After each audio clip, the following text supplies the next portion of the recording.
പശ്ചിമേഷ്യൻ യുദ്ധക്കളത്തിൽ ഇറാൻ നടത്തിയ അതിശക്തമായ മിസൈൽ ഡ്രോൺ ആക്രമണങ്ങൾ അമേരിക്കൻ സൈനിക സാന്നിധ്യത്തിൻ്റെ അപൂർണതകളും ദുർബലതകളും പരസ്യമായി തുറന്നുകാട്ടിയിരിക്കുകയാണ്. ആക്രമണങ്ങൾ ഉണ്ടാക്കിയ കനത്ത നാശനഷ്ടങ്ങളുടെ പശ്ചാത്തലത്തിൽ യുദ്ധത്തിന് ശേഷം പേർഷ്യൻ ഉൾക്കടൽ മേഖലകളിലെ തങ്ങളുടെ സൈനിക സാന്നിധ്യം വെട്ടിക്കുറയ്ക്കേണ്ടതുണ്ടോ എന്ന് പെൻ്റഗൺ ഗൗരവമായി ആലോചിക്കാൻ തുടങ്ങിക്കഴിഞ്ഞു. അമേരിക്കൻ പ്രതിരോധ മേഖലയെയും അന്താരാഷ്ട്ര ഭൗമരാഷ്ട്രീയത്തെയും ഒരുപോലെ പിടിച്ചുലയ്ക്കുന്ന വിവരങ്ങളാണ് വാഷിംഗ്ടൺ പോസ്റ്റ് ഇപ്പോൾ പുറത്തുവിട്ടിരിക്കുന്നത്. മേഖലയിൽ തകർന്നടിഞ്ഞ തന്ത്രപ്രധാന സൈനിക താവളങ്ങൾ വീണ്ടും പഴയപടി കെട്ടിപ്പടുക്കണമോ അതോ അതിനു പകരം കൂടുതൽ ചെറിയ ചിതറിക്കിടക്കുന്ന പുതിയ സൈനിക വിന്യാസ മാതൃക സ്വീകരിക്കണമോ എന്ന് അമേരിക്കൻ ഭരണകൂടവും ഉദ്യോഗസ്ഥരും സൂക്ഷ്മമായി പരിശോധിച്ചു വരികയാണ്. ഇറാന്റെ വിനാശകാരിയായ ഹൈപ്പർസോണിക് ബാലിസ്റ്റിക് മിസൈലുകൾക്ക് മുന്നിൽ തങ്ങളുടെ വലിയ സൈനിക താവളങ്ങൾ എളുപ്പത്തിൽ ലക്ഷ്യമിടാൻ സാധിക്കുന്നവയാണെന്ന തിരിച്ചറിവാണ് അമേരിക്കയെ ഈ പുതിയ ചിന്തയിലേക്ക് നയിച്ചത്. റിപ്പോർട്ടുകൾ പ്രകാരം മേഖലയിലുടനീളമുള്ള 200-ലധികം US സൈനിക കേന്ദ്രങ്ങൾക്കാണ് ഇറാനിയൻ ആക്രമണങ്ങളിൽ വിവിധ തരത്തിലുള്ള കേടുപാടുകൾ സംഭവിച്ചത്. റഡാർ സംവിധാനങ്ങൾ, റൺവേകൾ, വിമാനത്താവളങ്ങൾ, കമാൻഡ് സെന്ററുകൾ എന്നിവയ്ക്ക് കനത്ത നാശനഷ്ടമുണ്ടായി. അത്യാധുനിക സാങ്കേതികവിദ്യ കൈമുതലായുള്ള ഒരു ലോകശക്തിയുടെ സൈനിക താവളങ്ങൾക്ക് ഒരേ സമയത്ത് ഇത്രയധികം ആഘാതമേൽക്കുന്നത് അമേരിക്കൻ യുദ്ധചരിത്രത്തിൽ അത്യപൂർവമായ സംഭവമാണ്. ഇതിനേക്കാൾ ഏറെ അമേരിക്കൻ പ്രതിരോധ വകുപ്പിനെ വലയ്ക്കുന്നത് തങ്ങളുടെ അത്യാധുനിക വ്യോമ പ്രതിരോധ മിസൈലുകളുടെ വൻതോതിലുള്ള ക്ഷാമമാണ്. പേർഷ്യൻ ഉൾക്കടലിലും സഖ്യരാജ്യങ്ങളിലും വിന്യസിച്ചിരുന്ന പാട്രിയറ്റ് തുടങ്ങിയ പ്രതിരോധ സംവിധാനങ്ങൾ ഇറാന്റെ വിലകുറഞ്ഞ ഡ്രോൺ തരംഗങ്ങളുടെയും തുടർച്ചയായ മിസൈൽ ആക്രമണങ്ങളുടെയും പ്രതിരോധിക്കാൻ വൻതോതിൽ പ്രയോജനപ്പെടുത്തേണ്ടി വന്നു. ഇത് പെൻ്റഗണിന്റെ മിസൈൽ ശേഖരത്തിൽ വലിയ ഇടിവുണ്ടാക്കുകയാണ് ചെയ്തത്. ഇറാന്റെ ഭാഗത്തു നിന്നുണ്ടായ ആക്രമണ തന്ത്രങ്ങൾ അമേരിക്കയുടെ ആഡംബരപൂർണമായ യുദ്ധരീതികളെ അട്ടിമറിക്കുന്നതായിരുന്നു. ദശലക്ഷക്കണക്കിന് ഡോളർ വിലമതിക്കുന്ന പ്രതിരോധ മിസൈലുകൾ ഉപയോഗിച്ച് കുറഞ്ഞ ചെലവിൽ നിർമ്മിക്കുന്ന ഇറാന്റെ ഡ്രോണുകളെ തടയേണ്ടി വന്നത് അമേരിക്കയ്ക്ക് കനത്ത സാമ്പത്തിക ഭാരമാണ് ഉണ്ടാക്കിയത്. ഈ സാമ്പത്തിക സൈനിക അസന്തുലിതാവസ്ഥ പെൻ്റഗണിന്റെ ദീർഘകാല തന്ത്രങ്ങളെ തന്നെ മാറ്റിമറിക്കാൻ നിർബന്ധിതരാക്കുകയായിരുന്നു. പേർഷ്യൻ ഉൾക്കടലിൽ നിന്ന് അമേരിക്കൻ സൈന്യത്തെയും പടക്കപ്പലുകളെയും ഭാഗികമായി പിൻവലിക്കുകയാണെങ്കിൽ അത് ഗൾഫ് രാജ്യങ്ങൾക്ക് നൽകിയിരുന്ന സുരക്ഷാ ഗ്യാരണ്ടികളെ സാരമായി തന്നെ ബാധിക്കും. Saudi Arabia, UAE, Qatar, Bahrain തുടങ്ങിയ രാജ്യങ്ങൾ പതിറ്റാണ്ടുകളായി തങ്ങളുടെ ദേശീയ സുരക്ഷയ്ക്കായി അമേരിക്കൻ സൈനിക സാന്നിധ്യത്തെയാണ് പ്രധാനമായും ആശ്രയിച്ചിരുന്നത്. പെൻ്റഗണിന്റെ മടങ്ങിപ്പോക്ക് ഈ രാജ്യങ്ങളിൽ വലിയ സുരക്ഷാ ആശങ്കകൾക്ക് വഴിവെച്ചിരിക്കുകയാണ്. മേഖലയിലെ പരമ്പരാഗത പങ്കാളിത്ത ബന്ധങ്ങളിൽ വിള്ളലുണ്ടാകാൻ ഈ സംഭവവികാസങ്ങൾ കാരണമാകും. അമേരിക്കൻ സംരക്ഷണം പൂർണ്ണമല്ലെന്ന് തിരിച്ചറിയുന്ന ഗൾഫ് രാഷ്ട്രങ്ങൾ തങ്ങളുടെ സുരക്ഷയ്ക്കായി റഷ്യ, ചൈന തുടങ്ങിയ മറ്റ് വൻ ശക്തി രാജ്യങ്ങളുമായി കൂടുതൽ അടുത്ത ബന്ധം സ്ഥാപിക്കാൻ പ്രേരിതമായേക്കാം. ഇത് പശ്ചിമേഷ്യയിൽ അമേരിക്കയ്ക്കുള്ള രാഷ്ട്രീയ സൈനിക സ്വാധീനം വലിയ തോതിൽ കുറയ്ക്കുകയും ചെയ്യും. വാഷിംഗ്ടണിലെ രാഷ്ട്രീയ വൃത്തങ്ങളിലും സൈനിക ആസ്ഥാനങ്ങളിലും വിദേശ സൈനിക വിന്യാസത്തെ ചൊല്ലിയുള്ള തർക്കങ്ങൾ ഇതോടെ അതിരൂക്ഷമായിട്ടുണ്ട്. വിദേശ രാജ്യങ്ങളിൽ വൻതോതിൽ പണം ചെലവഴിച്ച് സൈനിക താവളങ്ങൾ പരിഷ്കരിക്കുന്നതിനേക്കാൾ സ്വന്തം രാജ്യത്തിന്റെ സുരക്ഷയ്ക്കും സാമ്പത്തിക താൽപ്പര്യങ്ങൾക്കും മുൻഗണന നൽകണമെന്ന് ഒരു വിഭാഗം വാദിക്കുന്നുണ്ട്. അമേരിക്കൻ ജനതയ്ക്കിടയിലും ഇത്തരം വിദേശ യുദ്ധങ്ങളോടുള്ള എതിർപ്പ് ഏറി വരികയാണ്. അമേരിക്കയുടെ സൈനിക സജ്ജീകരണത്തെയും തന്ത്രപ്രധാന മുൻഗണനകളെയും പൂർണ്ണമായി പുനഃപരിശോധിക്കാൻ ഈ പ്രതിസന്ധി ഭരണകൂടത്തെ പ്രേരിപ്പിക്കുന്നുണ്ട്. പശ്ചിമേഷ്യയിൽ ഇത്രയധികം സംഭവവികാസങ്ങൾ നടന്നിട്ടും ചെലവഴിക്കുന്നത് ഇൻഡോ പസഫിക് മേഖലയിൽ നടന്ന ചൈന ഉയർത്തുന്ന വലിയ വെല്ലുവിളി നേരിടുന്നത് തടസ്സമാകുന്നുവെന്ന വിലയിരുത്തലുകളും പെൻ്റഗണിനുണ്ട്. അതിനാൽ തന്നെ മുൻഗണനകൾ ഏഷ്യ പസഫിക് മേഖലയിലേക്ക് മാറ്റാൻ വാഷിംഗ്ടൺ ആലോചിക്കുന്നതായാണ് വിവരം.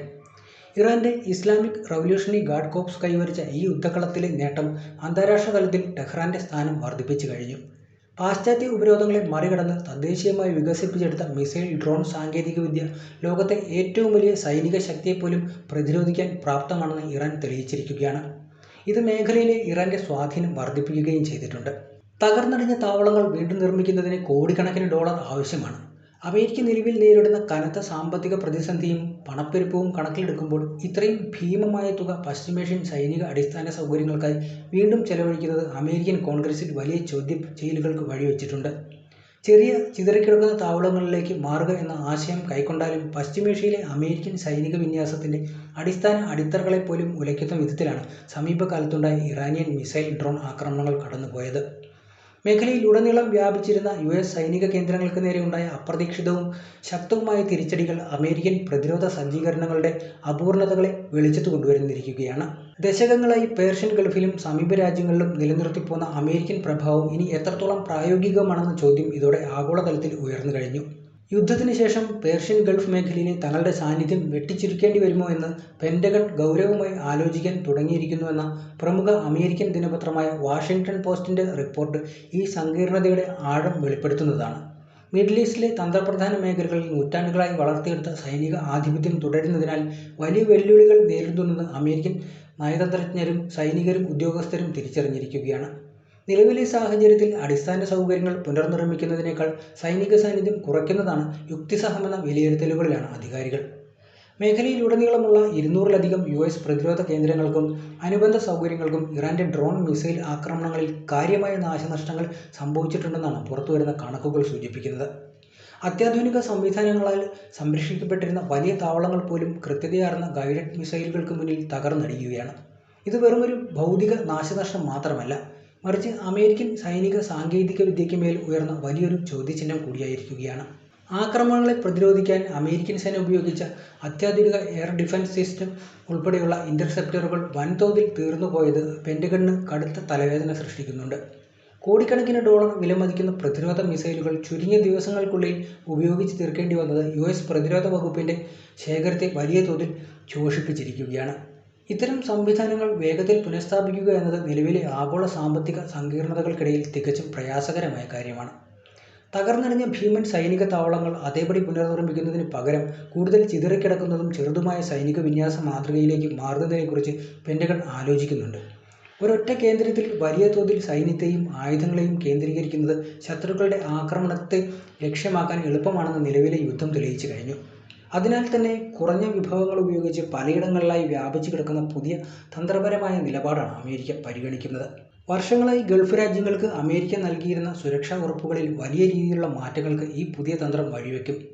സൗദി അറേബ്യ, UAE, ഖത്തർ തുടങ്ങിയ പരമ്പരാഗത പങ്കാളികൾ തങ്ങളുടെ സുരക്ഷയ്ക്കായി പൂർണ്ണമായും വാഷിംഗ്ടണെ ആശ്രയിക്കുന്ന രീതി ഇനി തുടരാൻ സാധ്യത കുറവാണ്. അമേരിക്കൻ സൈനിക പിന്മാറ്റത്തിന്റെ സൂചനകൾ ഈ രാജ്യങ്ങളിൽ കടുത്ത ആശങ്ക ഉയർത്തിയിട്ടുണ്ട്. സുരക്ഷാ ഗ്യാരണ്ടിയിൽ അയവ് വരുത്തുന്നത് മേഖലയിലെ US സഖ്യബന്ധങ്ങളെ കടുത്ത സമ്മർദ്ദത്തിലാക്കുകയും ചെയ്യും. പെന്റഗണിന്റെ ഈ പുനർചിന്തനം ഗൾഫ് ഭരണാധികാരികൾ തങ്ങളുടെ വിദേശ നയങ്ങളിൽ മാറ്റം വരുത്താൻ നിർബന്ധിതരാക്കുകയും ചെയ്യും. ചൈന, റഷ്യ തുടങ്ങിയ മറ്റു ആഗോള ശക്തികളുമായി കൂടുതൽ അടുത്ത സുരക്ഷാ സാമ്പത്തിക ബന്ധങ്ങൾ സ്ഥാപിക്കാൻ ഗൾഫ് രാജ്യങ്ങൾ മുതിർന്നേക്കാമെന്നാണ് വിലയിരുത്തൽ.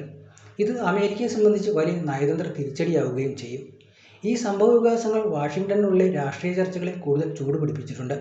വിദേശ രാജ്യങ്ങളിലെ കൂറ്റൻ സൈനിക വിന്യാസങ്ങൾ അമേരിക്കയുടെ സാമ്പത്തിക ഭദ്രതയെയും ആഭ്യന്തര സുരക്ഷയെയും ദോഷകരമായി ബാധിക്കുന്നുവെന്ന വാദം ശക്തമായി കഴിഞ്ഞു. ട്രില്യൺ കണക്കിന് ഡോളർ പുറം രാജ്യങ്ങളിലെ യുദ്ധങ്ങൾക്കായി ചെലവഴിക്കുന്നതിനെതിരെ ജനപ്രതിനിധികളും നികുതിദായകരും പരസ്യമായി രംഗത്തു വരുന്നുണ്ട്. അമേരിക്കൻ സേനയുടെ ആഗോള സൈനിക സജ്ജീകരണത്തെയും സന്തുലിതാവസ്ഥയെയും ഈ പ്രതിസന്ധി സാരമായി ബാധിച്ചു കഴിഞ്ഞു. പശ്ചിമേഷ്യൻ ആകാശ പ്രതിരോധ സംവിധാനങ്ങൾ വലിയ തോതിൽ ഉപയോഗിക്കേണ്ടി വന്നത് പസഫിക് മേഖലയിലോ യൂറോപ്പിലോ ഉണ്ടാകാൻ സാധ്യതയുള്ള മറ്റ് ഭൗമ രാഷ്ട്രീയ സംഘർഷങ്ങളെ നേരിടാനുള്ള അമേരിക്കയുടെ ശേഷിയെ പരിമിതപ്പെടുത്തുകയാണ് ചെയ്തത്. ഒരേ സമയം ഒന്നിലധികം മുൻനിരകളിൽ യുദ്ധം ചെയ്യാനുള്ള US പ്രാപ്തി ഇതോടെ ചോദ്യം ചെയ്യപ്പെട്ടു കഴിഞ്ഞു. ഇറാന്റെ ഭാഗത്തു നിന്നുണ്ടായ അസമമായ യുദ്ധമുറകൾ അമേരിക്കൻ സൈനിക വ്യൂഹത്തെ അമ്പരപ്പിച്ചിരിക്കുകയാണ്. കുറഞ്ഞ ചെലവിൽ നിർമ്മിക്കുന്ന ആത്മഹത്യാ ഡ്രോണുകളും ബാലിസ്റ്റിക് മിസൈലുകളും ഉപയോഗിച്ച് കോടിക്കണക്കിന് ഡോളർ മൂല്യമുള്ള പ്രതിരോധ സംവിധാനങ്ങളെ നിർവീര്യമാക്കാൻ ഇറാന് കഴിഞ്ഞു എന്നുള്ളത് യാഥാർത്ഥ്യമാണ്. സാങ്കേതികമായി ഏറെ മുന്നിൽ നിൽക്കുന്ന സഖ്യസേനകൾക്കെതിരെ ഇത്തരം കുറഞ്ഞ ചെലവിലുള്ള ആയുധങ്ങൾ ഉണ്ടാക്കുന്ന പ്രഹരശേഷി ലോക സൈനിക ചരിത്രത്തിലെ തന്നെ പുതിയൊരു അധ്യായം തുറന്നിട്ടതാണ്. വർഷങ്ങളായി പേർഷ്യൻ ഗൾഫിലെ എണ്ണപ്പാതകളുടെ സുരക്ഷ ഉറപ്പാക്കിയിരുന്നത് അമേരിക്കൻ നാവികസേനയുടെ സാന്നിധ്യമായിരുന്നു. എന്നാൽ US സൈനിക ശക്തികളുടെ ഈ പിന്മാറ്റ സൂചനകൾ ആഗോള ഊർജ്ജ വിപണിയിലും വലിയ അനിശ്ചിതത്വങ്ങൾ സൃഷ്ടിക്കും എന്നുറപ്പാണ്. സമുദ്രപാതകളുടെ സുരക്ഷ അപകടത്തിലാകുന്നത് വൻകരകൾ കടന്നുള്ള ചരക്കു നീക്കത്തെയും എണ്ണവിലയെയും പ്രതികൂലമായി ബാധിക്കാൻ ഇടയാകും. അമേരിക്കൻ പ്രതിരോധ നയരൂപീകരണ വിദഗ്ധർക്കിടയിൽ അതിരുകടന്ന വ്യാപ്തിയെക്കുറിച്ചുള്ള ഭയം വീണ്ടും സജീവമായിട്ടുണ്ട്. ലോകം മുഴുവൻ സൈനിക താവളങ്ങൾ തുറന്നു പ്രവർത്തിപ്പിക്കുന്നത് രാജ്യത്തിന്റെ വിഭവങ്ങളെ ദ്രുതഗതിയിൽ ഇല്ലാതാക്കുന്നുവെന്ന യാഥാർത്ഥ്യം ഭരണകൂടം അംഗീകരിക്കാൻ തുടങ്ങിക്കഴിഞ്ഞു. മിഡിൽ ഈസ്റ്റിലെ സങ്കീർണമായ രാഷ്ട്രീയത്തിൽ നിന്നും പതുക്കെ പിന്മാറി ഏഷ്യ പസഫിക് മേഖലയിൽ ശ്രദ്ധ കേന്ദ്രീകരിക്കാനുള്ള ആഗ്രഹത്തിന് ഈ തിരിച്ചടികൾ വേഗത കൂട്ടും. ഇറാന്റെ നയതന്ത്രപരമായ വിജയം കൂടിയാണ് ഈ പുതിയ സാഹചര്യങ്ങൾ ചൂണ്ടിക്കാട്ടുന്നത്. ഉപരോധങ്ങൾക്കിടയിലും സ്വന്തമായി വികസിപ്പിച്ചെടുത്ത മിസൈൽ സാങ്കേതികവിദ്യ ഉപയോഗിച്ച് മേഖലയിലെ അമേരിക്കൻ സ്വാധീനം കുറയ്ക്കാൻ ടെഹ്റാനും കഴിഞ്ഞു.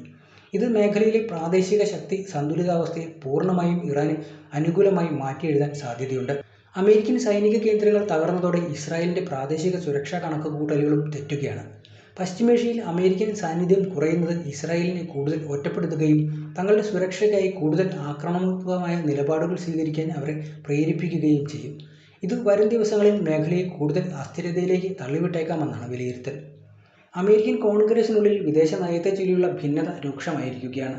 വിദേശ മണ്ണിലെ സൈനിക ഇടപെടലുകൾ പൂർണ്ണമായും അവസാനിപ്പിക്കണമെന്നാവശ്യപ്പെടുന്ന ഒറ്റപ്പെടൽവാദികളും ആഗോള ആധിപത്യം നിലനിർത്തണമെന്ന് വാദിക്കുന്ന പരമ്പരാഗത വിഭാഗവും തമ്മിലുള്ള ഏറ്റുമുട്ടൽ അമേരിക്കൻ വിദേശ നയത്തിൻ്റെ നാളെ തന്നെ നിർണ്ണയിക്കുന്ന ഘടകമായി മാറും. വാഷിംഗ്ടൺ പോസ്റ്റിൻ്റെ റിപ്പോർട്ട് പുറത്തു വന്നതോടെ ഗൾഫ് രാജ്യങ്ങളിലെ മാധ്യമങ്ങളിലും വൻ നയതന്ത്ര ചർച്ചകളാണ് തുടക്കമിട്ടിരിക്കുന്നത്. അമേരിക്ക തങ്ങളെ ഉപേക്ഷിക്കുകയാണോ അതോ വിന്യാസതന്ത്രങ്ങൾ മാറ്റിമറിക്കുകയാണോ എന്ന കാര്യത്തിൽ വ്യക്തത വരുത്താൻ ഗൾഫ് ഭരണാധികാരികൾ US നയതന്ത്രജ്ഞരിൽ സമ്മർദ്ദം ചെലുത്തുന്നുണ്ട്. എന്നാൽ വ്യക്തമായൊരു ഉറപ്പ് നൽകാൻ നിലവിലെ സാഹചര്യത്തിൽ വാഷിംഗ്ടണിന് കഴിയുന്നില്ല. ഭൗമരാഷ്ട്രീയമായി പശ്ചിമേഷ്യ വലിയൊരു പരിവർത്തന ഘട്ടത്തിലൂടെയാണ് കടന്നുപോകുന്നത്. രണ്ടാം ലോക മഹായുദ്ധത്തിനു ശേഷം കെട്ടിപ്പടുത്ത അമേരിക്കൻ സുരക്ഷാ ചട്ടക്കൂട് തകരുമ്പോൾ പകരം രൂപപ്പെടാൻ പോകുന്ന പുതിയ ശക്തി കേന്ദ്രങ്ങൾ ഏതായിരിക്കുമെന്നത് ആകാംക്ഷയുണർത്തുന്ന ചോദ്യമാണ്. മേഖലയിലെ ആധിപത്യത്തിനായി പ്രാദേശിക ശക്തികൾ തമ്മിലുള്ള മത്സരം കൂടുതൽ കടുക്കാൻ ഇത് ഇടയാകും. പെൻറ്റഗണിൻ്റെ ഈ പുനർവിചാരം ഒരു കാര്യം വ്യക്തമാക്കുന്നുണ്ട്. കേവലം ആയുധബലം കൊണ്ടോ ആധുനിക സാങ്കേതിക വിദ്യ കൊണ്ടോ മാത്രം മാറുന്ന യുദ്ധങ്ങളെ നേരിടാനാവില്ല. പേർഷ്യൻ ഗൾഫിലെ അമേരിക്കൻ സൈനിക വിന്യാസത്തിൽ വരാൻ പോകുന്ന ചുരുക്കലുകൾ ലോകരാഷ്ട്രീയത്തിൻ്റെ ഭൂപടത്തിൽ വൻ മാറ്റങ്ങൾ കുറിക്കുമെന്നും ഇപ്പോൾ വിലയിരുത്തപ്പെടുന്നുണ്ട്.